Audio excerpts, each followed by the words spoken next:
For our first story, we have my 23 male girlfriend, 22 female, blocked every girl on my Instagram while I was in the link GF and I started dating in Feb, and moved in together in October. I don't really have anything worth keeping secret from her, so I'm comfortable leaving my phone around, knowing she knows my password. I noticed this morning that my Instagram follower count was off and noticed every female was unfollowed, blocked. These were all coworkers, friends I made in the army, and family friends, etc. I confronted her and she started crying and blaming it on trust issues. I have never cheated in any relationship and do my best to maintain mutual trust. I've been thinking all day while she's at work and feel like she broke my trust permanently. She also doesn't let me play video games with my male friends anymore because she feels left out. TLDR, my girlfriend went through my phone behind my back and blocked every female on my Instagram. Should I start planning my escape or give her another chance? Edit. Typos. That's the end of our first post. Let's see what the commenters had to say. Our first commenter says, "Dude, just leave. You don't need to plan an escape. Just sit her down and tell her you're breaking up. Then leave and go no contact. The fact she doesn't let you game with the boys is already a red flag deal breaker. This additional insane behavior is icing on the cake." Our second commenter says, "She could have chosen to speak to you about her concerns. She got sneaky instead and then wants to cry about it? Nah, get out. That's some weird controlling and manipulative mess. Giving someone access to see what's up isn't consent to fuck around." Our third commenter says, "Sounds like she is isolating you from friends and people you care about. That draws your attention away from her. She isn't ready for a relationship if she behaves this way. I would cut this relationship off ASAP." For our second story, we have, I'm 29 female and my long-term partner, 29 male, is creating AI porn with unsuspecting women he knows in real life. I'm trying to understand if most men are doing this. I found out that my 29 male boyfriend of 8 years is creating AI porn with women he knew from college, possibly his coworkers, etc. I am betrayed, humiliated, and disgusted. I can't believe that he thinks his own pleasure is so important that he can violate the safety, privacy, dignity of unsuspecting women who are not consenting to this. Also, it feels pretty illegal, or at least like it should be. I'm trying to figure out, is this something that most men are doing now?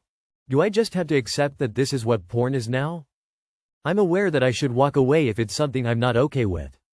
What I'm really trying to figure out is if most men are doing this. I would really appreciate honest input across genders. This sucks. Thanks. That's the end of our second post. Let's see what the commenters had to say. Our first commenter says, "No." Our second commenter says, "No, only total creeps are doing this. Hope that helps." Our third commenter says, "Gonna have to go with a huge resounding no. Most men are not sexual creeps making nudes of their friends and acquaintances without permission." For our last story, we have, I, female 38, want to set up a nanny cam to prove my in-laws, F and male 35 to 75, are spreading malicious gossip about me. What are your thoughts? I have been bullied for the last 15 years by my mother-in-law specifically, and over time her insidious malice has spread through the family. She has made my life a misery, tried to get my husband to leave me, tried to talk him out of marriage, buying a house. Only recently they tried to organize a family holiday and told my husband to leave me at home. This is all done under the pretense of, "We're just worried about you. We don't think you're financially stable to buy a house. We know you've got a lot of work on and don't want to pressure you to take time off." My husband has been conditioned to never question them, and over the years he has made very slow progress. We have been in couples counseling twice.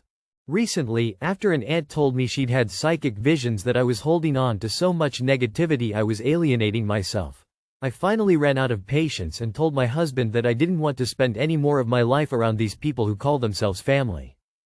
We have 2 children and I am very worried that they will try to turn them against us.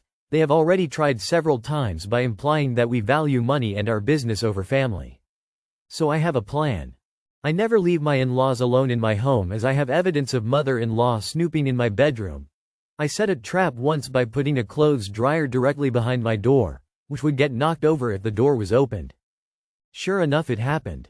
However, in a very rare opportunity they will all be alone in my home for an hour or so over Christmas, as I have agreed, for my kids' sake, to host Christmas dinner. At one point we will walk the dog, and also get a break from them. If I install a nanny cam, then I would have a high chance of finding out A. what's being said and B. the hierarchy, and just 2 out of the 6 of them, adult siblings, is guilty.